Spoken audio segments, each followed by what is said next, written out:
জলের গ্লাসটা নিয়ে লোহার দরজার তালাটা খুলে গোদাম ঘরের ভেতরে ঢুকে আসতে প্রচণ্ড চমকে উঠল।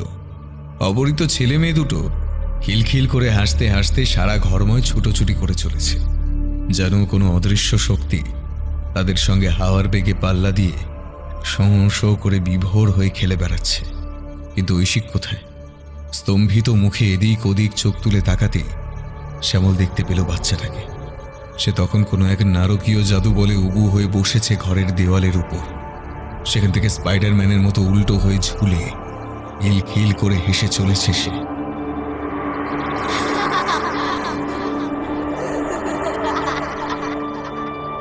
শ্যামলের মেরু দ্বারা বেয়ে একটা বরফের কুচি নেমে এলো। হাত পাগুলো যেন অবশ হয়ে এলো।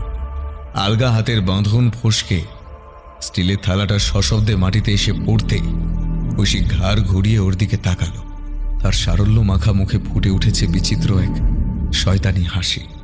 কান দুটো অস্বাভাবিক বড় হয়ে উঠেছে। পুটুরগত চোখ দুটোর জায়গায় লাল হয়ে জলজল করছে দুটো কাচের বল। কপালের কাটা দাগটা আরো অনেকটা হা হয়ে গিয়ে সেখান থেকে রক্ত গড়িয়ে পড়ছে মেঝের উপর।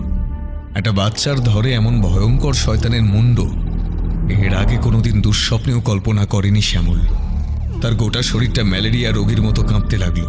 দাঁত কপাটি লেগে যাওয়ার আগে শ্যামল শুধু দেখতে পেল ঐশিকের বদখত শরীরটা দু হাতে হামাগুড়ি দিয়ে তার দিকে এগিয়ে এলো। তারপর খ্যানখ্যানে স্বরে একটা বিশ্রী হাসি হেসে দু হাতে চেপে ধরল শ্যামলের গলাটা।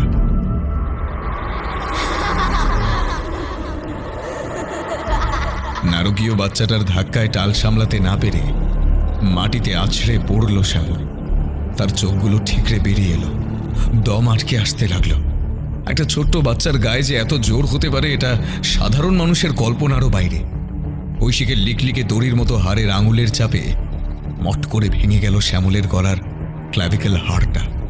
ছেলে মেয়ে দুটো তখন খেলা ছেড়ে বড় বড় চোখে দেখছে ঐশিকের কাণ্ড। ঐশিক মৃত শ্যামলের পকেট থেকে বোতামওয়ালা একটা ছোট্ট মোবাইল ফোন বের করে এগিয়ে দিল মেয়েটির দিকে। তারপর মিষ্টি হেসে বলল, বলেছিলাম তোমাদের এখান থেকে ছুটি দিয়ে দেব। এই নাও ফোন, তোমার বাবাকে একটা খবর দাও দেখি। বিস্ফারিত চোখে হাত বাড়িয়ে মোবাইলটা নিয়ে নাম্বার টিপে টিপে ওদের বাবা অ্যাডভোকেট কৌস্তব ঢালিকে একটা ফোন করল ইপসিতা।